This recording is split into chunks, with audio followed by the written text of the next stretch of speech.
ನಮಸ್ತೆ. ಓಂ ಶ್ರೀ ವಿಘ್ನೇಶ್ವರಾಯ ನಮಃ. ಮಕ್ಕಳು ಹುಟ್ಟಿದ ಮೇಲೆ ಅವರಿಗೆ 3ನೇ ವರ್ಷ ಬಂದ ಮೇಲೆ ನಾವು ಗುರುಗಳ ಹತ್ರ ಆಗಲಿ, ಯಾವುದೋ ಒಂದು ಗುಡಿಯಲ್ಲಾಗಲಿ ಅಥವಾ ಎಲ್ಲೋ ಒಂದು ನಾವು ಅಕ್ಷರಾಭ್ಯಾಸ ಮಾಡಿಸ್ತಿರ್ತೀವಿ ಮಕ್ಕಳಿಗೆ. ಅಕ್ಷರಾಭ್ಯಾಸ ಸ್ಕೂಲಿಗೆ ಹಾಕ್ಲಿಕ್ಕಂತೇಳಿ ಅಕ್ಷರಾಭ್ಯಾಸ ಮಾಡಿಸ್ತೀವಿ, ಮಾಡಿಸಿ ಸ್ಕೂಲಲ್ಲಿ ಸೇರಿಸ್ತೀವಿ.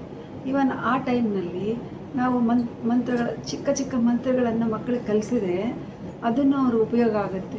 ಇವನ್ ಸರಸ್ವತಿ ಮಂತ್ರ ಮಕ್ಕಳಿಗೆ ಕಲಿಸೋದ್ರಿಂದ ಅವರಿಗೆ ಜ್ಞಾನ ವೃದ್ಧಿ ಆಗುತ್ತೆ. ಇವನ್ ಕ್ಯಾಪ್ಚರೈಸೇಷನನ್ನು ಬೆಳೆಯುತ್ತೆ ಮಕ್ಕಳಲ್ಲಿ.